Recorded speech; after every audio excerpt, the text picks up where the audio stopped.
dengan tujuan minyak urapan tersebut, juga ada pendeta yang naik turun surga. Gimana itu Pak Pendeta? Thanks. Perlu jawab gak nih?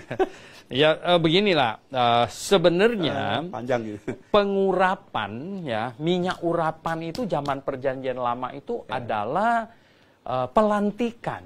Itu alat pelantikan ya. Jadi yang dilantik, yang diurapi itu ada 3 jabatan utama, yaitu raja. Ya, imam dan nabi. Ada 3 jabatan ini dilantik dengan cara apa? Dituangkan minyak dari kepalanya, ya, meleleh turun ke bawah katanya. Nah itu bukan minyak goreng loh, ya, itu minyak wangi gitu ya, wah wangi sekali, semerbak begitu ya. Nah, itu sebenarnya pengurapan, itu pengurapan. Nah yang di dalam Yakobus yang katanya kalau ada yang sakit, itu sebenarnya bukan ngurap, poles ya. Bahasa aslinya beda. Ya kalau yang mengurapi itu kata kerjanya krio, kata bendanya ya Kristos. Ya. Bahasa Yunani, Ibraninya kata kerjanya 2 kata yang beda sesuai konteks penggunaannya. Ya, sedangkan di Yakobus itu alepo. Alepo itu artinya poles. Ya sakit perut ya, anak kita sakit perut malam-malam ya, pakai balsem kita oles-oles. Ini bukan ngurap, ini poles gitu. Ngurap itu adalah pelantikan ya. Orang itu dilantik. Nah jadi ya ini saya lihat ada kesalahan pemakaian ini. Nah ini satu hal lagi loh. Kapan sebenarnya ini setiap orang Kristen lahir baru itu sudah diurapi. Sudah diurapi. Gimana caranya? Pada waktu Roh Kudus masuk ke dalam hatinya, dia bertobat, saat itulah dia urapi. Coba, jangan saya ngomong. Coba kita lihat di 2 Korintus. 2 Korintus pasal 1. 2 Korintus pasal 1 ayat 21-nya ngomong begini. 2 Korintus pasal 1 ayat 21 ya, saya bacakan.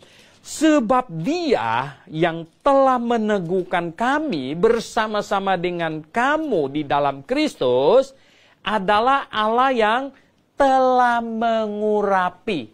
Bukan akan mengurapi loh. Apa katanya? Telah mengurapi. Ya jadi ya lihat.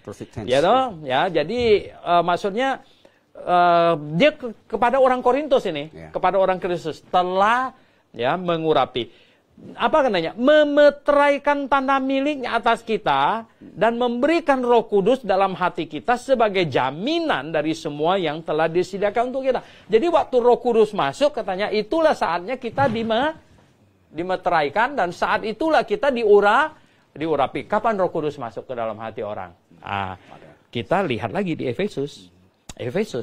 Ya, Efesus pasal 1 ayat 13. Efesus pasal 1 ayat 13 bilang begini. Efesus 1 ayat 13 ya, di dalam Dia kamu juga karena kamu telah mendengar firman kebenaran yaitu Injil keselamatanmu, di dalam Dia kamu juga ketika kamu percaya dimeteraikan dengan Roh Kudus yang dijanjikan. Jadi kapan dimeteraikan Roh Kudus?